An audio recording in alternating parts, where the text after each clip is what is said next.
ডিমৌত কেন্দ্ৰীয় বৈদেশিক ৰাজ্যিক মন্ত্ৰী পবিত্ৰ মাৰ্ঘেৰিটা টেঙাপানীত নৱনিৰ্মিত বলিয়া থানৰ শুভ উদ্বোধন কেন্দ্ৰীয় মন্ত্ৰীগৰাকীৰ যোৰহাট সংসদীয় সমষ্টিৰ ডিমৌ আৰু নাজিৰাত 13টাকৈ প্ৰকল্পৰ আধাৰশিলা স্থাপন মন্ত্ৰীগৰাকীৰ সাংসদ পুঁজিৰ 85 লাখ টকাৰে নিৰ্মাণ হ'ব প্ৰকল্পসমূহ যোৰহাটৰ সাংসদ গৌৰৱ গগৈক কটাক্ষ মন্ত্ৰী পবিত্ৰ মাৰ্ঘেৰিটাৰ গৌৰৱ গগৈয়ে কাম নকৰিলেও যোৰহাট সমষ্টিৰ উন্নয়ন স্থবিৰ নহয় বুলি মন্তব্য পবিত্ৰ মাৰ্ঘেৰিটা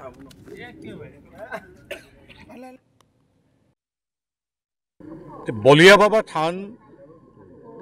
এক অপূৰ্ব আধ্যাত্মিক পৰিৱেশত ইয়াত প্ৰতিষ্ঠিত সমগ্ৰ আমাৰ দেউৰী সমাজ বুলি নহয় অসমীয়া জাতিয়ে ইয়াত সেৱা কৰে আৰু এই আমাৰ বলিয়া বাবা থান আমাৰ ডিমৌ সমষ্টিৰ অন্তৰ্গত এই অঞ্চলটোৰ বলিয়া বাবা থানখন অতি জাগ্ৰত বুলি জনা যায় আৰু এই বলিয়া বাবা থানত কেৱল আধ্যাত্মিকতাই নহয় ইয়াত আমাৰ ভাষা সংস্কৃতি সকলোবিলাক ইয়াত পৰিস্ফুট হয় ইয়াত সাংস্কৃতিক চৰ্চা হয় ইয়াত আধ্যাত্মিকতাটো এটা অপূৰ্ব পৰিৱেশ আছে আৰু এই আমাৰ কেৱল দেউৰী বুলি নহয় সমগ্ৰ অসমীয়া জাতিসত্তাৰ এক শৌৰ্য বীৰ্য প্ৰজ্ঞা আধ্যাত্মিকতাৰ এক জীৱন্ত নিদৰ্শন ইয়ালৈ আহি গৌৰৱবোধ কৰিছোঁ আৰু আজি আমাৰ দুইগৰাকী বন্ধু ভৈৰৱ দেউৰী CM আৰু মোৰ বন্ধু স্থানীয় বিধায়ক শ্ৰীযুত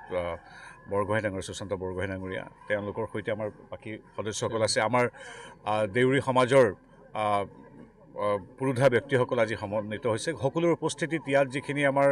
কাৰ্যক্ৰমণিকে তাত এগৰাকী অতিথি হিচাপে বা এগৰাকী সদস্য হিচাপে অংশগ্ৰহণ কৰি ৰূপে নিজকে কৃতাৰ্থ মানিছোঁ আৰু বলিয়া বাবাক প্ৰাৰ্থনা জনাইছোঁ যাতে সমগ্ৰ অসমীয়া জাতি ভাৰতবাসী তথা আমাৰ দেউৰী সমাজক সদায় আগুৱাই লৈ যাওক